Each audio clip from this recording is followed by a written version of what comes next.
नमस्कार दोस्तों, आपका बहुत बहुत स्वागत है हमारे YouTube चैनल पर। इंद्रप्रस्थ की स्थापना।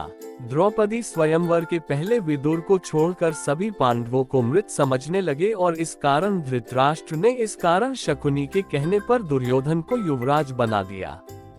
द्रौपदी स्वयंवर के तत्पश्चात दुर्योधन आदि को पांडवों के जीवित होने का पता चला।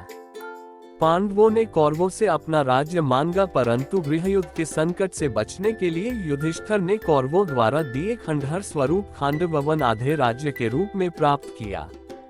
पांडवों की पांचाल राजा द्रुपद की पुत्री द्रौपदी से विवाह उपरांत मित्रता के बाद वे काफी शक्तिशाली हो गए थे। तब हस्तिनापुर के महाराज धृतराष्ट्र ने उन्हें राज्य में बुलाया।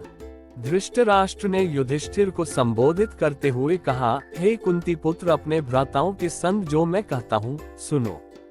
तुम खांडवप्रस्थ के वन को हटाकर अपने लिए एक शहर का निर्माण करो, जिससे कि तुम में और मेरे पुत्रों में कोई अंतर ना रहे। यदि तुम अपने स्थान में रहोगे तो तुमको कोई भी क्षति नहीं पहुंचा पाएगा। पार्थ द्वारा रक्षित तुम खांडवप्रस्थ में निवास करो और आधा राज्य भोगो। धृतराष्ट्र के कथनानुसार पांडवों ने हस्तिनापुर से प्रस्थान किया। आधे राज्य के आश्वासन के साथ उन्होंने खांडवप्रस्थ के वनों को हटा दिया।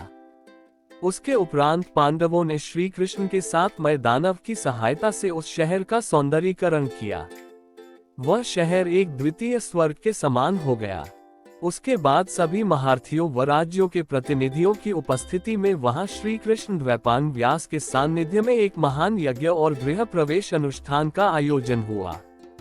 उसके बाद सागर जैसी चौड़ी खाई से घिरा, स्वर्ग गगन चुंबी चहारदीवारी से घिरा व चंद्रमा या सूखे मेघों जैसा श्वेत वह नगर नागों की राजधानी भोगवती नगर जैसा लगने लगा।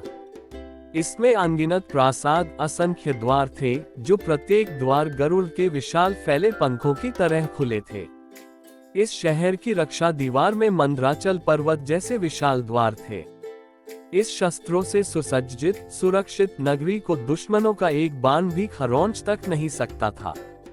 उसकी दीवारों पर तोपें और शताग्नियां रखी थीं, जैसे दुमुनि सांप होते हैं। बुर्जियों पर सशस्त्र सेना के सैनिक लगे थे।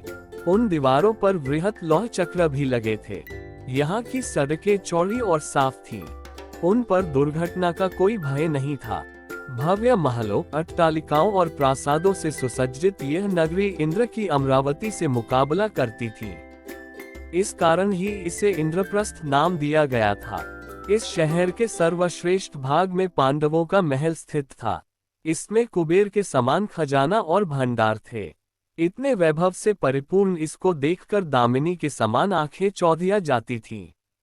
जब शहर बसा तो वहां बड़ी संख्या में ब्राह्मण आए, जिनके पास सभी वेद शास्त्र इत्यादि थे। वह सभी भाषाओं में पारंगत थे। यहाँ सभी दिशाओं से बहुत से व्यापारी गण पधारे। उन्हें यहाँ व्यापार कर धन संपत्ति मिलने की आशाएं थीं। बहुत से कारीगर वर्ग के लोग भी यहाँ आकर बस गए। इस शहर को घेरे हुए कई सुंदर उद्यान थे, जिनमें असंख्य प्रजातियों के फल और फूल इत्यादि लगे थे। इनमें आम्र, अमृतक, कदम्ब, अशोक, चंपक, पुन्नग, नाग, लकुचा, पनास, सालस और तालस के वृक्ष थे। तमाल, वकुल और केतकी के महकते पेड़ थे। सुंदर और पुष्पित अमलक, जिनकी शाखाएं फलों से लदी होने के कारण झुकी रहती थीं। लोद्र और सुंदर अनकोल वृक्ष भी थे। जम्बू, पाताल, कुंजक, अतिमुक्ता, करविरस, पारिजात और ढेरों अन्य प्रकार के पेड़ पौधे लगे थे। अनेकों हरे भरे कुंज यहाँ मयूर और कोकिल ध्वनियों से गूंजते रहते थे। कई विलास गृह थे, जो कि शीशे जैसे चमकदार थे और लताओं से ढके थे। यहाँ कई कृत्रिम टीले थे और जल से ऊपर तक भरे सरोवर और झीलें, कमल तड़ाक, जिनमें हंस और बत्तखें, चक्रवाक इत्यादि किल्लोल करते रहते थे। यहाँ कई सरोवरों में बहुत से जलीय पौधों की भी भरमार थी। यहाँ रहकर शहर को भोग कर पांडवों की खुशी दिनों दिन बढ़ती गई थी। भीष्म पितामह और धृतराष्ट्र के अपने प्रति दर्शित नैतिक व्यवहार के परिणाम स्वरूप पांडवों ने खांडवप्रस्थ को इंद्रप्रस्थ में परिवर्तित कर दिया। पांडु कुमार अर्जुन ने श्री कृष्ण के साथ खांडववन को जला दिया और इंद्र के द्वारा की हुई वृष्टि का अपने बाणों के छत्राघात बाण से निवारण करते हुए अग्नि को तृप्त किया। वहां अर्जुन और कृष्ण जी ने समस्त देवताओं को युद्ध में परास्त कर दिया। इसके फलस्वरूप अर्जुन ने अग्निदेव से दिव्य गांडीव धनुष और उत्तम रथ प्राप्त किया और कृष्ण जी ने सुदर्शन चक्र प्राप्त किया था। उन्हें युद्ध में भगवान कृष्ण जैसे सारथी मिले थे तथा उन्होंने आचार्य द्रोण से ब्रह्मास्त्र आदि दिव्य आयुध और कभी नष्ट न होने वाले बाण प्राप्त किए थे। इंद्र अपने पुत्र अर्जुन की वीरता देखकर अति प्रसन्न हुए। इंद्र के कहने पर देव शिल्पी विश्वकर्मा और मय दानव ने मिलकर खांडववन को इंद्रपुरी जितने भव्य नगर में निर्मित कर दिया, जिसे इंद्रप्रस्थ नाम दिया गया। दोस्तों, आपको अगर पसंद आया तो सब्सक्राइब प्लीज। जय श्री राम।